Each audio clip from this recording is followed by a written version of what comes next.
Good afternoon, ladies, gentlemen, and colleagues. I would like to talk to you today about the subject of child sexual trafficking. Hillary Clinton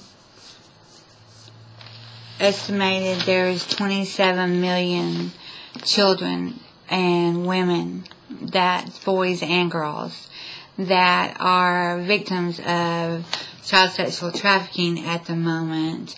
This is not just in third world countries. These are in Virginia, where we go to school. These are in Atlanta.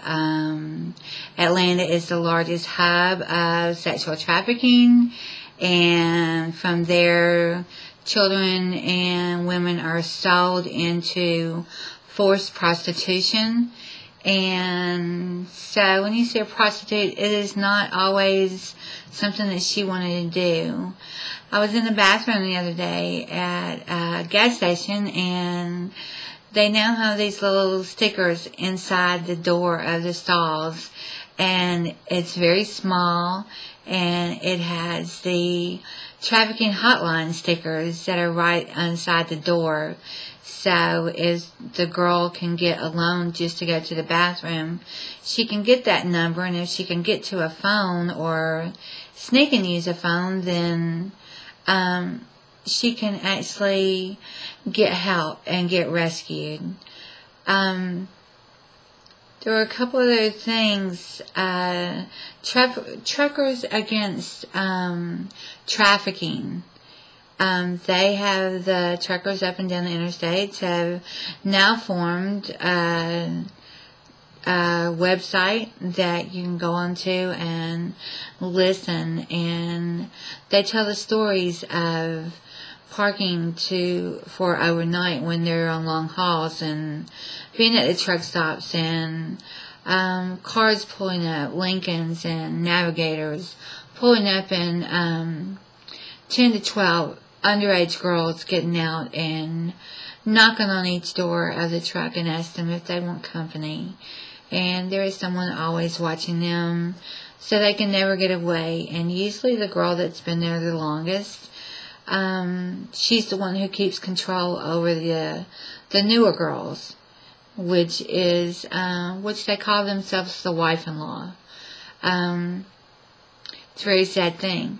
Matt Redman is a Christian music artist. He sings a song about 27 million.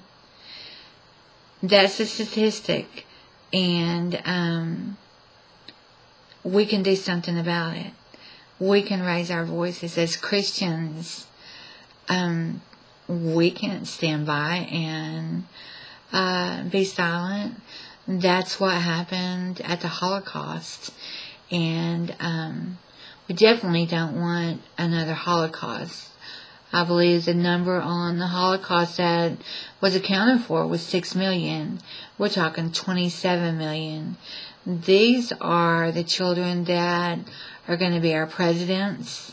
They are going to be our lawyers, our DAs, our attorneys. This is our future generation, up and coming, that are now in bondage of slavery. President Lincoln said that there would never be slavery in the United States of America again.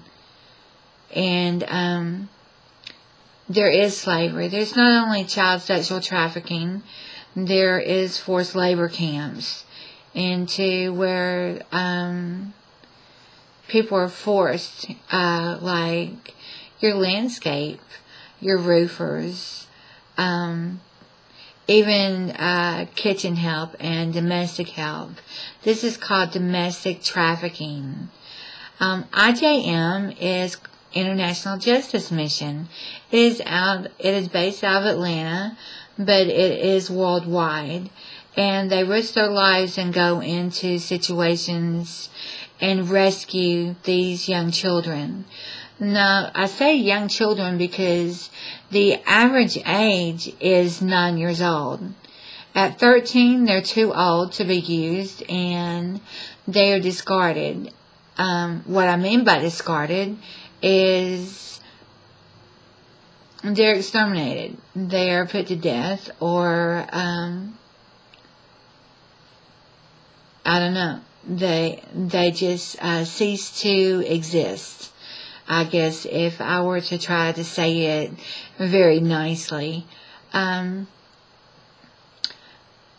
have a personal investment in this in 2006 in Nashville, Tennessee. The city council closed down 21 massage parlors in one afternoon. This saved my life. I was being trafficked and I couldn't get out, and by changing those laws, they saved my life, and I went to a 2-year discipleship where they taught me how to relearn. They showed me how to denounce the lies of Satan and to begin to believe the truth that God said about me. And this has made a major change in my life. This is why I chose liberty, because of the biblical states, the biblical aspects of our school, because I didn't grow up in the church and I didn't know about things like this. And choices were taken away from childhood, and that's just the way it was, and I didn't know anything could change that. But as I went through this 2-year discipleship, I learned that God can actually come into your heart and restore what has been taken in a different kind of way. Your mindsets, your thought processes, the way you have a worldview and looking at life. I'm somebody's wife now. I am somebody's mother now. I'm also somebody's grandmother now. It took a long time to be able to look into the mirror.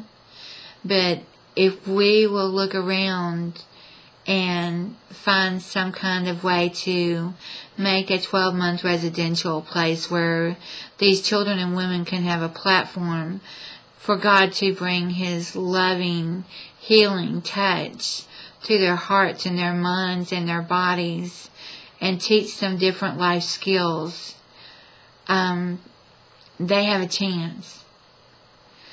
God had set it up to where I was at a city council meeting, and that's not my circle of friends, to say the least. Not that they're bad, it just wasn't my circle. And they were talking about the massage parlors in Macon, Georgia, and there are many. And the Holy Spirit would not allow me to sit there and be silent, much like the Holocaust. And so I stood up and the Holy Spirit spoke through me. And I don't really remember what I said, but I do remember telling the people in the black gowns in the city council that God put them there for a reason, and they had a chance to change someone's life that, like me. Matt Redman's song says 27 million, just like me. It hits close to home. It hits really close to home. There's also a song on YouTube. It's called The Author is Take No Glory, and it's called I'm Just a Beautiful Slave. A lot of people don't know information like this, and I chose this as an assignment for my first public speaking class. And I think it's very important, and I think the audience is to all people that care about another human being's life. Every 2 minutes, these children are raped, beaten, and drugged. It is very ugly. It is not what we want to see, but it is a truth. It is a fact, and it is in the United States. Can we, as United States citizens, do something about this in our own towns. As I read the papers and I research this more and more, I see it in every little town. Children, girls, boys stole from the bus stop, stole from the mall, stole from the movie theaters. This is the information I wanted to give. Thank you for listening, and may you have a blessed afternoon.